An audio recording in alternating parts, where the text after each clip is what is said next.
decisions are happening at the state level, whether it's the CSU system, the community college system, the state legislature, or the governor's office. They make a lot of the policies that determine the fate of these types of things. So one thing we were able to do is the state of California, Governor Newsom, has a new initiative, and it's called Regions Rise Together, in which he has focused on a handful of places in California that I would call priority regions. And these places are Fresno, Riverside, Turlock, Stockton, kind of the inland parts of the state, because he has come to the table saying, I recognize that LA and the Bay Area for so long have been the places in which all investment, like a magnet, goes to, and many other places in California are forgotten. And he wants to change that tide and be investing to lift up these other regions. So we were able to insert ourselves in the voice of the Central Coast region and say, you forgot a very important part of the state, and that's the Central Coast. And let us make a case to you about why the Central Coast should be one of your priority regions. And the way in which we were able to do that was specifically looking at the conditions of the people in the Santa Maria Valley. We compared the Santa Maria Valley to the conditions of all of those priority regions, and what we saw and what we advocated for was that the conditions of some of the people in the Santa Maria Valley was actually far worse than some of the priority regions that the governor had focused on, whether it be housing affordability, educational attainment, how many people are living within a home, how many people have health insurance, all of these different economic indicators. And what we described was that the Central Coast is a microcosm of the state. You're looking at LA and the Bay Area as these two magnets, and all these other places are forgotten. A lot of times the Santa Maria area falls into an aggregate, and some of these needs aren't seen. And as you look at kind of the twin cities of Santa Barbara or San Luis Obispo, the Santa Maria area can be forgotten. And so what we were able to achieve is that now the Central Coast region is a priority region within the state's economic development plan. And with that priority, more investment and attention from the state is going to be coming to our region. So we are very hopeful that these types of asks that we believe will change the condition for people across the Central Coast, things like four-year degree options, we have a foot in the door that we never had before. So the third one I'm going to share with you, well, I shared with you a little bit of a challenge. I want to share with you a little bit about an opportunity. And I know that this is not something this isn't a news flash to the people in this room, but the clear focus and the clear opportunity is around the asset of Vandenberg Air Force Base. And at this moment in time, where we have the opportunity as a region, as a state, as a nation, to be creating a thriving commercial enterprise at Vandenberg Air Force Base. Right now, the commercial industry is $350 billion annually, and over the next 3 decades, it's going to grow to $2.7 trillion. There's a couple of things that we have underway within this initiative right now.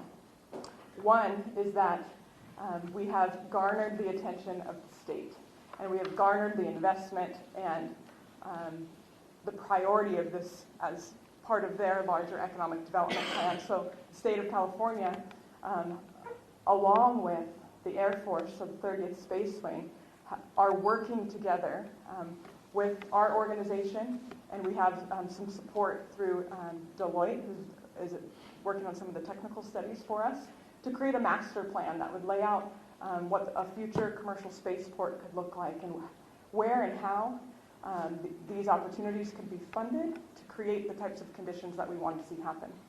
And one of the things that I'll share with you, because I know that the relationship and the support of this community around the base goes back decades. And there's been all kinds of different experiences around that. And how is this any different than the ways in which this conversation has taken place before? One of the things that's very different at this time is that we're talking about commercial space enterprise, not the defense industry. So it's a little bit different. You now have billionaires putting their own money into the R&D of this type of work. We also know that it's been not just prioritized by Vandenberg Air Force Base, but now we have a Space Force. Now we have it's baked into national security strategy to be supporting the industrial bases of their spaceports. So that's Cape Canaveral and that's Vandenberg Air Force Base. And as we look at the launch, all the launches that are going to need to be happening over the next decade or two, we as a nation don't have the infrastructure to support it. So there is priority for Vandenberg happening across many levels. And so we have the right people kind of working together to support this. We have the support of the Congressman's office, who sits on armed forces and has this as a priority for him. And why that matters is because in order to create the conditions and have the funding that's invested to create these opportunities, you need the state of California investing, you need the federal government investing, and you need the private sector investing. And the work we're doing is coordinating all of those different opportunities into one direction. The one thing that we were also able to do as it concerns funding from the federal government in the short term was through our advocacy to the state. We were able to get the state of California to put Vandenberg Air Force Base into their federal funding request, which is so important for being able to draw down any of those dollars. It's like the first domino that needs to fall. And so that is already something that's put in motion. What you're looking at here is just a comparative analysis of a couple of different spaceports. And even if you can't read all the fine print, I'll interpret it for you. Green is good, red is bad. So Vandenberg Air Force Base, the conditions necessary to create a thriving spaceport, we need to be flipping those red blocks into green. And so that is kind of the heart of the work that we are looking at doing. Is this master plan is going to create have the answer to all of these questions that are there, which is, what's the funding and financing from the state? What's the funding and financing from the federal government? How are we bringing in the private sector? What should the state be doing to foster through taxes or through tax breaks or incentives this new burgeoning industry? What are we doing on the state level to foster this industry? So while Virginia or Florida, for example, have statewide entities that are fostering this, the state of California doesn't.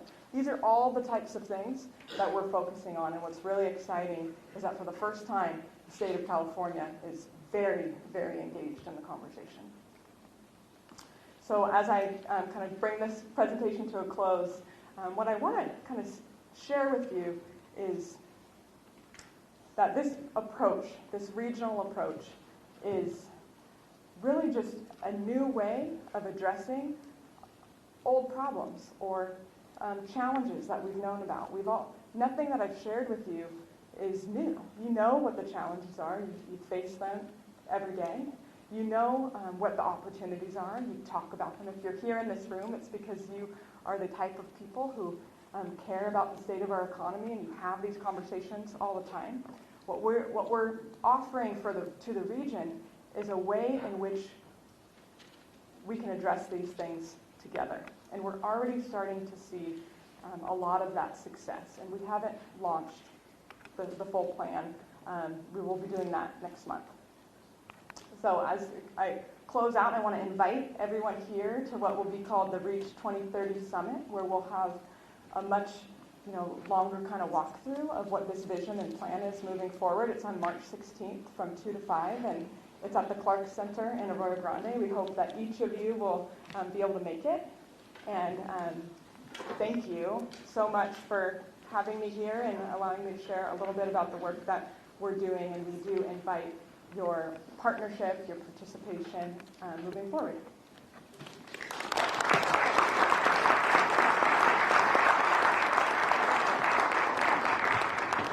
Thanks, Melissa. I think a couple of you have heard us talk a little bit about this hourglass thing, and what is it, and how does it work? And so I think I thought it was important to kind of peel that back a little bit and show you a little of what's under the hood. And hopefully as we reach out in the next few weeks, as this plan gets more publicly discussed and we begin to really operationalize it, you'll take our call and you'll let us come and sit down with you and walk through the details and how you as individual businesses can be part of that. So that's our first piece today, really taking a look at how we move to a more broad regional approach to the work that we do. Our next speaker, Dr. Chris Thornburg, founded Beacon Economics in 2006. Under his leadership, that firm has become one of the most respected research organizations in California. In 2015, he also became director of the UC Riverside School of Business, Center for Economic Forecasting and Development, and an adjunct professor at the university. On a personal note, I may have to skip. So Chris and I both serve on a couple of state committees, and we keep bumping into each other. I may have to skip a meeting because I think people are going to think I'm becoming a Chris Thornburg groupie. I think this is. We were in Portland on Thursday. He had the opportunity to come to Santa Maria today, and I think we're in San Diego together at the end of the month. There you go. You know, at some point I'm just moving in. Right. Ladies and gentlemen, help me welcome Chris Thornburg.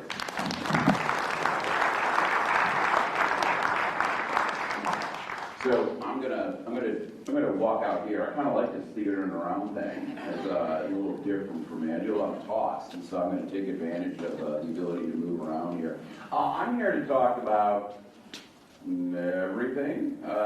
We wanted, of course, to talk a little bit about the study that we did for the Chamber of Aera Energy, but also a little bit about the Central Coast, a little bit about the state, a little bit about the state of the economy, lots of stuff. I don't have a lot of time. But we're going to start out, I think, with a very short run, and then we're going to end up really talking about the long run. And the short run, of course, is where is the economy, right? We just had the Lunar New Year. It is now officially Year of the Rat in the Chinese horoscope. Seems appropriate for an election year. It's a separate conversation. Come on. Any elected officials here? I could get myself. Anyway. But putting all that to one side, I want to call last year the Year of the Bear. Because it's interesting, because what did you hear last year? Well, basically, for the entire year, right up into, of course, even last week, I heard yet another dismal prediction. 70% chance of a recession in the next 6 months, on and on and on. Everybody talking trade wars and whether it's housing crashes and everything falling apart, right? Yes, expansion's coming to an end. And what's interesting, like I say, the only good thing about having to deal with a year of everybody telling us that the expansion is going to come to an end is at least we didn't have to hear them tell us how terrible this expansion has been in the first place, right? Because that's all you're hearing. You're hearing the economy's about to crash around our ears, or this is the worst expansion in the history ever, right? And it's amazing. It goes on and on and on. And what I'm going to do is I'm going to talk a little bit about both of those circumstances and why, candidly, they're both completely, utterly wrong. And more importantly, our misunderstanding of the true economic circumstances around us is leading to some really bad outcomes. We are actually our own worst enemy in too many ways. But let's just start with the short run. We're going to have a recession. Well, to be clear, we're not. But why do I say that with some confidence? Well, I will tell you this, who's heard this? This is my favorite justification for why we're going to have a recession. Yeah, I'm sure for those of you who've been doing economics talk any time in the last year, you've heard this. Well, I think we're going to have a recession. Why? We're due. I love that, right? We're due. I'm not even sure what that means. Well, it means we have the longest expansion on record, so therefore is going to come to an end at any time. Now, I will tell you that statement, we're due, comes from a bit of confusion that's our fault, the economist's fault. Because a long time ago, someone chose a terrible word to talk about recessions. They called it a business cycle. And there you go, everybody thinks they happen on a regular basis, right? Recessions happen, it's a business cycle. No, actually not. You see, growth is the default mode of any economy, because in the end, economies are made up of people. And people are trying to do better for themselves, do better for their business, do better for their family, they're doing better. And when all these people work hard together, the economy grows. But then every once in a while, something goes wrong. The growth no longer occurs. In fact, it contracts. People can't find, businesses can't find people, and these periods of economic turmoil we call recessions. Now, when we started studying recessions, we realized that recessions have very distinct phases. There's the early onset, which is a little confusing, and then you get into the deep trough part of the downturn, and then there's the early recovery, and then there's the late recovery, and some variables lag, and some variables lead, and so on and so forth. And somebody said, oh, it looks cyclical. Well, the recession has cyclical components. It doesn't mean recessions themselves are cyclical. Quite the opposite. Recessions are anomalies. Every recession starts with a large negative shock to the system. Predicting a recession is predicting what that large negative shock is. If you don't have a large negative shock, you don't have a recession. Now, I'll tell you, back in 2006, I left UCLA, and on August 1st, 2008, I did my first forecast conference as Beacon Economics. And what did I say? So we're going to have a recession. It was my first, and candidly, last recession call. Now, why? Why did I see it back then? Well, I'll tell you, if you looked at the economy in 2006, it was pretty obvious if you were willing to open your eyes. Because while growth was relatively decent in 2005 and 6, if you looked at a little closer where that growth was coming from, you realize it was completely unsustainable. All that growth, that super hot economy of 2004, 5, and 6, was all driven by this wonderful financial innovation in Wall Street. To be clear, the two scariest words you will ever hear is financial innovation when it comes from Wall Street, okay? Because it's really code word for how they're going to screw you next. And lo and behold, they came up with a goodie on this one. They figured out this wonderful way of pumping trillions of dollars into the American household with zero underwriting and telling investors it was gold-plated securities. Now, of course, it wasn't. It was just bad money going after bad money after going bad money. Now, that's a whole separate conversation. But the part you have to worry about is how that bad money distorted our economy. There were two major problems. One was on the housing side. We know about the big run-up in prices and, of course, the collapse in prices. But, of course, there was also an overbuilding problem. We were building vastly too many homes for what this nation needed. But there was another side of the conversation which had to do with the American consumer, because a lot of folks took 15% increase in your home price per year as just, well, that's just the new normal. And the fact that my cat can go out and borrow $300,000 anytime they want, again, that's the new normal. And in that sort of world, I don't have to save. And everybody started to go out and spending, and you saw a very dangerous diminishment in the U.S. savings rate. And that was the biggest warning sign of all, because Americans are 2/3 of the U.S. economy. When they pull back, that's a large negative shock. And that's exactly what began to happen, starting in December of 2007. That's the official beginning of the Great Recession, which is interesting because that date, December 2007, was very helpfully provided to us by the National Bureau of Economic Research somewhere in late 2010. Well, thank you very much for that handy back at. I'm guessing by 2010 you were probably all aware we had a problem. Now, mind you, their job isn't to forecast recessions. Their job is to simply date recessions. But it is interesting because it brings me to another topic, which is that of leading indicators.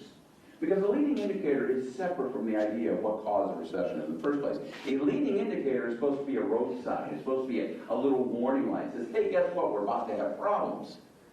Now, the reason we need leading indicators is because it actually is kind of hard to figure out you're actually going into a recession. I remember the first half of 2008 running around debating with other economists whether or not we were even going to have a recession, when, by the way, we were already in it. Now, what's our favorite leading indicator? Well, we all know the stock market, right? Stock market knows all. Stock market sees all. The stock market, all hail the mighty stock market. Right? So where was the stock market back then? How good of a leading indicator was it? Does anyone remember when the stock market told us we were going to have a great recession? It was late September 2008, 9 months after it started. That's when the stock market collapsed. 9 months into it, folks. So no, the stock market is not a good leading indicator. Quite the opposite, it's a pretty awful one. They had no idea what was going on, which is interesting because they caused the problem in the first place. So forget that. Now, where's our economy today? How does it compare back then? Here's the answer. It doesn't look anything like back then. Quite the opposite. Today's economy is a Goldilocks economy. It's not too cold. It's not slowing down. No sign of that. Right through last year, the economy was nice and steady. It's also not too hot. If you have an economy that's growing 3.5%, 4% per year, run for the hills, because that is an economy that is growing unsustainably. In our world, in our economy, that is not a sustainable number. So not too hot, not too cold. Housing markets, they're fine. Labor markets are fine. Consumer spending, fine. Interest rates are fine. Inflation is fine. Debt market's fine. This is a good economy. And it's even better when we start actually taking a step back from the statistics and looking at the reality of people's lives. People aren't suffering. People are not suffering. This is the best economy we've ever seen. This idea of people suffering is crazy. But this is the mentality we've gone into. As for recessions, it's not going to happen. No, there's not going to be a recession in the next 24 months. It's not going to happen. I realize 75% of the economists in the Wall Street Journal poll last October said it's going to be a recession by the end of 2021. Next 2 years, folks, you heard it, 75% of them. Of course, that was the 2019 poll. In the 2018 poll, 75% of them told us the next recession was going to be by the end of 2020. And the 2016 poll said it was going to be at the end of 2018. And the 2017 poll said at the end of 2019. According to the Wall Street Journal, the next recession is always 2 years away. Not helpful. It's called a rolling clock, not a forecast. Now, don't even think about the when. If you don't have a why, there is no when. And there's no reason to call why now. Now, I'm not saying everything's fine. As good as this economy is from that particular perspective, it's not a good economy. Quite the opposite. Relative to a couple of years ago, this economy is clearly decelerating. It's clearly slowing down. And that's despite the fact that we've had a pretty good injection of both monetary and fiscal stimulus over the course of 2019. Why is it slowing down? Well, some of it is broader global situations, whether it's, some of these labor shortages, the Boeing debacle, low oil prices is actually a drag on the economy, weak corporate profits. But then the other part of it is policy, or bad policy. Whether we're talking about the trade wars that are going on right now, or even conversations about immigration, in many ways, this administration is pursuing policies that are harming, not helping the economy. So in a sense, we're not talking about real things. We're talking about something completely different. Now, there are some wild cards for 2020. Probably the most interesting one, or scary one, depending on your point of view, is this pandemic that's currently brewing in China. I'm keeping an eye on it. I have no idea how to gauge that right now. And of course, we do have a major equity problem. We have some issues with the EU. We're talking about slapping a tariff on cars. I don't know. Wild card. But so far, nothing has changed my forecast. For me, the panic point is the long run, not the short run. Because we live in a world which has long-run challenges. And by the way, they're probably the ones you know about, but you're not talking about because you're too busy freaking out about the short run. It's entitlements, infrastructure, wealth gaps, health costs, climate change. These are real issues. But we're not talking about them for the most part. What we do, we live in a world where our political leaders, on both sides of the aisle, candidly, are running around with their hair on fire. I like to say that 30 years ago, politics was about two parties that understood what the problems were, but disagreed on the solutions. And they would go out in front of the electorate, and they would say, well, here's my solution, here's my solution. I believe in this, I believe in that. And then the voters would pick. We don't live in that world. Today, our world, our political environment, is boiled down to who can panic your voters the most. They no longer agree on the problems. They both invent problems that don't exist. And they offer solutions that don't create any help and probably do more harm. And in the midst of this chaos, in the midst of running around panic with your hair on fire, you're ignoring the very real problems. And we don't address them in the appropriate ways. This dysfunction, this disconnect between basic economic realities and our political rhetoric is the most dangerous thing of all. And my goal there, as I whiz through the next 40 slides in about 46 seconds, is to get you to get some sense of that. Now, I'm not going to go fast. The idea here, the argument, would be at the end of this to give you an opportunity to go ahead and ask you some questions. Let me run through this real quick. When we get to the end, we'll go ahead and have that conversation. So, GDP, every economist's favorite statistic. Where are we? It's fine. Oh, it slowed down a little bit. But when you think about slowing down, 2017, 2.8% growth, 2018, 2.5%, 2019, 2.3%. Slowing down just a little bit. Consumer spending, nice and steady. A bit of a slowdown in business investment, but of course, that's been picked up for by a little bit better numbers in terms of the trade deficit, a little bit more public spending. But overall, on net, kind of the same old economy. No big deal. Consumers is where you want to focus your attention. Why? Because consumers are the keel of the U.S. economy. 2/3 of the U.S. economy is made up of consumer spending. Consumers healthy, they can weather all sorts of storms. Consumers unhealthy, they make everything worse. Where's our consumer today? Incredibly healthy. Now, I know that sounds kind of weird. You look at the numbers, you say, well, I don't know. Consumer spending actually looks like it's slowing down just a little. Just running between 2 and 3%. Exactly, that's good.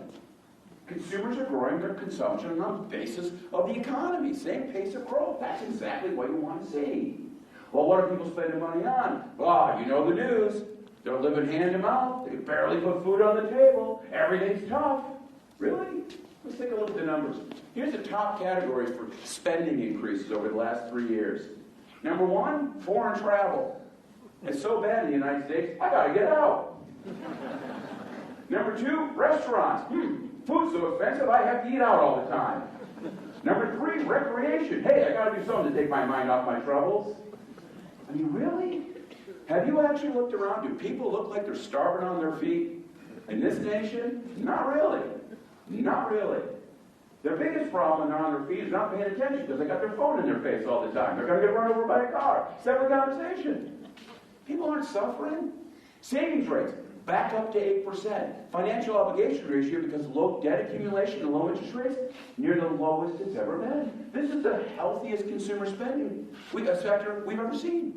In 30 years, in 35 years. These are great numbers. Housing market, remember a year ago, housing market meltdown 2.0, here it comes. Everybody sit back. You're going to be able to buy that favorite house at 20% less. Now, mind you, there was a little bit of a slowdown last year, right? At the end of 2018, early 2019. But then again, interest rates had come up to 5%, and overall we had a 20% sell-off in the stock market by January of last year. The fact that the market took a little bit of a breather, probably a good thing. Since then, it's come right back. Back to 5.5 million. You see the slowdown in home prices from 6% down to 4%. No big deal. It's already starting to firm up again. Why was it going to melt down in the first place? This is Cleesburg. You know, Dodd-Frank was a classic case of the policy pendulum going too far. In 2005, anybody could get a mortgage. In 2011, it was way too hard to get a mortgage. Now that had problems, had longer ramifications, because you froze a lot of people out of getting back into the housing market when we wanted them to get back in. But putting that to one side, for the last decade, the median credit score for mortgage borrowers has been about 750. In terms of overbuilding, we've actually been a little underbuilding. As a result of that, the share of units for sale for rent in the U.S. economy is at an all-time low level. An incredibly clean mortgage market and a very tight housing market, these are not markets that melt down. There's not going to be a meltdown, not a chance of it. In fact, last year, interestingly enough, was the best year for new home sales since 2007. Home ownership rates are finally starting to go back up again. This is actually a housing market that looks healthier now than it has in the last decade. It's getting better. Now you might say, how can they afford to buy? No one can afford a house in this nation. Well, again, based on what? You know, I understand this is a big part of the policy platform, right? Americans can't afford housing. But can we stop and take a look at a fact before we have an opinion? Here's some numbers from the American Community Survey. This is share of homeowners by housing costs as a percent of income. Here's the share of renters by housing costs as a percent of income. To understand what this is, you see those orange lines? Those are households that are housing cost constrained, that are spending over 35% of their income. By the way, you see those numbers are coming down? They're not going up. The other number, by the way, the purple line, that's households that are not housing cost constrained. That's going up. This isn't an incredibly expensive housing market. This is the cheapest housing market in a decade, relative to people's incomes. I wonder, well, why are we saying the opposite? Well, because it polls well with my base. Not because it's based in fact, because it polls well. Well, we're not supposed to be running policy on the basis of what polls well. We're supposed to do it on the basis of a reasoned analysis of the underlying facts. But again, don't let this get in the way of Sanders, right? $2.5 trillion wealth proposal to build millions of housing units we don't need, to put a national cap on rent, which we don't need. Why? I don't know. It polls well, right? Crazy. What about the trade war? That's going to crush us, right? Now again, it's amazing. For the entire year, we've been hearing nothing about the trade war, on how terrible it is for the economy. You've read all the articles, right? Now, take a step back. Think about your individual life. Has the trade war really made a difference? Slapping a tariff on stuff from China? Do you feel that? Has anyone walked into a Costco lately and go, wow, I can't believe how much these TVs cost? Anyone? Anybody walk into a Walmart and go, man, I can't believe what a pair of jeans cost nowadays? Anyone? No, it's preposterous. Stuff's still cheap. I personally can't see any difference in my life. And by the way, that was eminently predictable. Not to say that slapping tariffs on a bunch of goods from a foreign country is a good idea, but I'll say two things about those tariffs. A, made a lot of sense. Trump, one of the few policies he's pursued, which makes sense to me.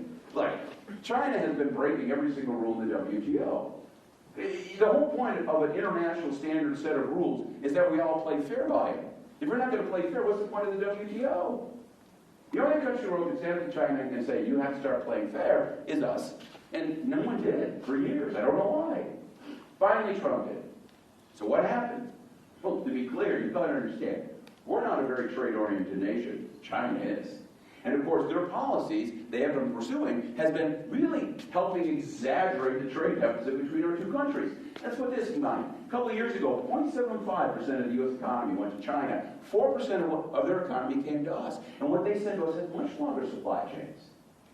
And of course, let's not remember, they have political problems. They got real estate problems. They got debt problems. They have demographic problems. They got a bug running around. They got all sorts of problems. Trust me. No, they're not going to go anytime in the near future. They got $3 trillion in the bank, and $3 trillion in foreign reserves will buy you a lot of time, okay? But clearly they don't want this. This is not what they want. So, lo and behold, not a surprise, they allow the yuan to depreciate by 15%. Before anything, just let the yuan depreciate. Why? Because they will take volume over profits. Make it go away, and we will wait it out. And that's what they did. And nothing's happened. For all the chaos of the trade war with China, what's happened to imports? They've gone flat. What happened to exports? They went flat. Yes, we're selling less to China, we're buying less from China. However, we're simply selling and buying to other countries. Nothing has happened. A little bit of a disruption is all.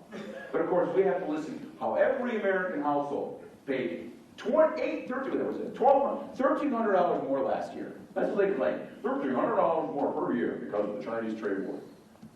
I mean, it's so out of touch with anything resembling reality. But this is the crap we're fed every day. Nothing happened. It didn't matter. It was irrelevant. And of course, we have the manufacturing recession. You all heard how bad that is. Really. Well, it is true industrial production is down about 2% on a year-over-year basis. How bad is that for the U.S. economy? Well, back in 2015, industrial production was down 2% on a year-over-year basis, too. Now, does everybody remember how bad the recession in 2015 was? Exactly. Thank you. Nothing happened. Why? Because the consumer was healthy. See what I mean? Keel on the U.S. economy. Consumer's healthy? This is a problem, but we'll work through it. It's not that big of a deal. What else do we got here? Oil. There's another one, right? Problems in the Middle East. What if we have a big war with Iran? What if oil prices go $80 a barrel? Well, I'll tell you what. That'd be good for the U.S. Now, I know that seems like a weird thing to say, but you've got to remember where we are from an energy production standpoint. We're producing 13 million barrels of oil a day in the United States. 2.5 times where we were in 2005 and 6. This is incredible. In fact, if you want to know why oil is so cheap, it's because of all the oil we're producing. Now, to be clear, I'm a global warming believer. Yes, I am. We need to wean ourselves off of fossil fuels. We need to clean things up. No doubt about it. That's going to take a little time. It's going to take a little effort. There's a lot of work to get from here to there. We have to make a consistent effort, and I'm all for every one of those efforts. At the same time, I can tell you this is good for the economy, and it's good for the environment. Why? Well, let's think about it. As we're producing more and more oil, well, who's producing less? Canada. That's pretty good. Why? Canadians use tar sands. That's the dirtiest oil on the planet. You have more of ours, less of theirs. That's good. By the way, what's killing coal? Is it regulations? No, it's natural gas because of fracking. That's good for the world economy. And by the way, in terms of cleaning up this mess, who's going to do it? The United States or Venezuela? The United States or Nigeria? Who's got a better track record of actually making sure this stuff happens? Now, I get it. Maybe Texas isn't quite as energetic about making sure things go right the way we would like them to be. We can deal with that. But you know what? Texas still has to follow national laws. Nigeria and Venezuela don't. So we can applaud the benefits here and at the same time say, I want global warming to get better. There's nothing wrong with that. You can do both those things at the same time. But of course, again, you think about why our nation is slowing down in terms of business investment. By the way, it's not the trade war. It's cheap oil prices. The biggest slowdown in business investment is oil wells, because it's so cheap. That part of the economy is under stress right now because there's too much of it. So again, trade war in the Middle East, good for the U.S. Huge wave of investment, Texas and North Dakota. Not a bad thing at all. Now, with all this good economic news, that of course leads to the next observation, which is the labor markets are great. Labor markets right now are running 170,000, 180,000 jobs a month. Really solid, good numbers. Now, it has slowed down a bit, but that shouldn't be a surprise. The unemployment rate in the economy right now is 3.5%. 3.5%. To put this in context, right now the job openings rate in the United States is 4.3%. There are more job openings in the U.S. economy than there are people looking for work. Think of that. More job openings than people looking for work. And this has been going on for 2 years. Now listen, we have a problem. We have too many jobs. We have too many jobs. And yet we still have to listen to the jobs speech. It's not jobs. It's workers that we got to be paying attention to. Because we have big gaps in our economy we can't fill. Now, what about those discouraged workers? What discouraged workers? Oh, there's tons of them out there. I hear about it all the time. Well, we have something called the U6 that includes discouraged workers. It's the second lowest it has ever been. Only time the U6 was lower was in 1999, when, by the way, we had a massive bubble ripping through the U.S. economy. And this is not that. Well, what about the participation rates? Well, if you look at people who are participation rates, say the prime working years, 25 to 54, believe it or not, participation rates are drifting up. They're almost back to where they were in 2005. It's been a long cycle, there's no doubt about it, but you see it coming back. But before you start saying, well, still, that looks like a big problem, there's another side of the conversation, because this is 25 to 54. Here's participation rates for people 55 plus. That's the highest it's ever been. So the next time you're out with one of your buddies, and they start telling you, I'm tired of those Mexicans and those Chinese stealing our jobs, you say, I heard Thornburg. It's old people. Old people are stealing our jobs. Boomers, get us in. Dog and day out. All right? It's fine. Well, labor markets are so tight. Why are wages going up? They are. Oh my God. It's amazing. I've heard the same mantra. Wages aren't going up. Wages aren't going up. Wages haven't risen in a decade. Wages are way slower than last expansions. All that conversation is based out of one number from the BLS that anybody who understands the survey it comes from understands it's a busted number. It's not a right number. It's wrong. It's wrong. Anybody who states the BLS income number doesn't understand data and shouldn't talk. Period. Ever. You're done. That may be a little extreme. Easy one. The Atlanta Fed guys know this. They come up with something called the wage tracker. Here it is. Over the last 6 years, the average real wage gain for a full-time worker, which is basically most workers now, has been 4% per year. The median has been 2% per year. Over the last 3 years, from 2015 to 2018, take a look at the right-hand side. This is earnings by level of education. And your eyes do not deceive you. The greatest pace of earnings increase has been for people without a high school degree. Okay? So yes, this tide is truly lifting all boats.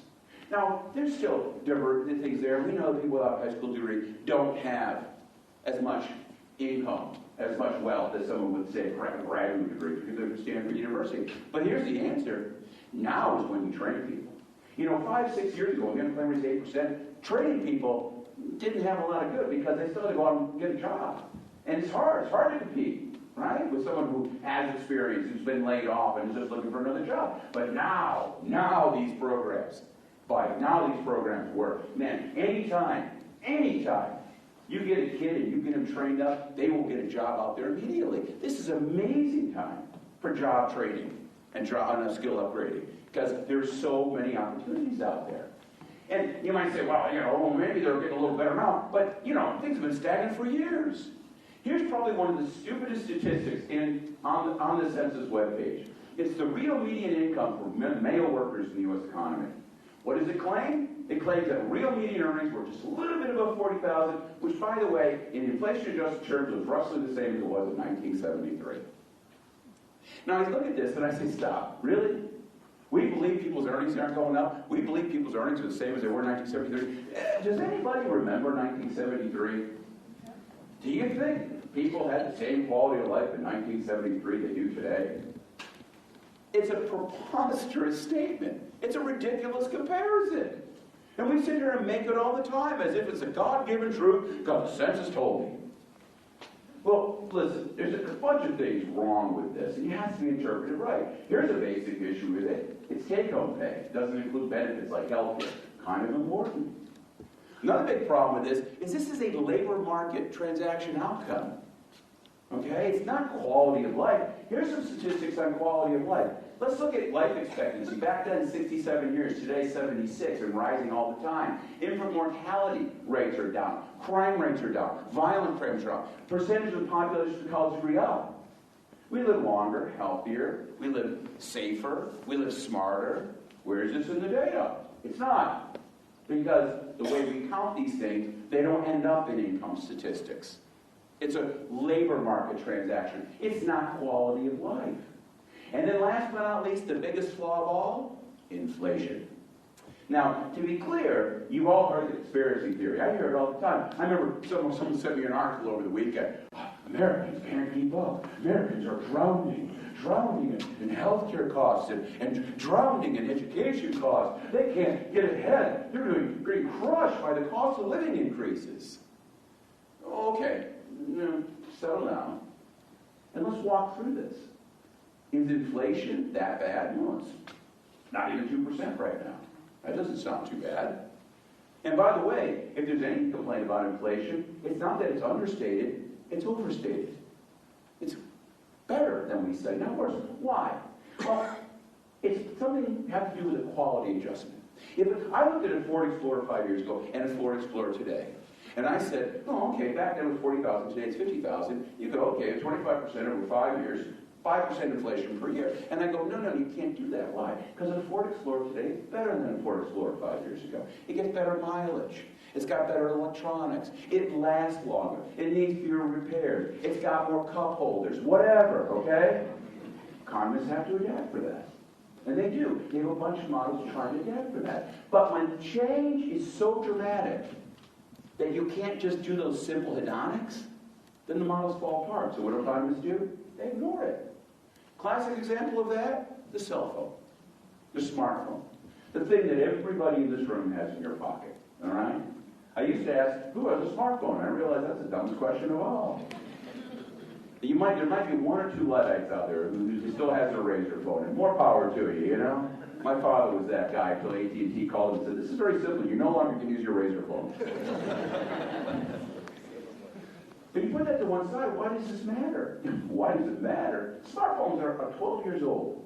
They're 13 years old. The first smartphone came out in 2007. 13 years, that's it. We still lived the Great Recession, but we assume we had a smartphone in our pocket forever. 90% of Americans have a smartphone in your pocket. You have a smartphone in your pocket. You have unlimited access to information, entertainment, and communication with anybody in the world, anywhere in the world. That's crazy. Now, to line this up, what did a cell phone look like in 1973? Something like that, remember?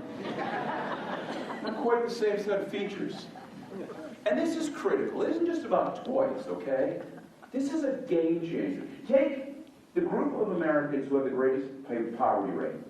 Single moms.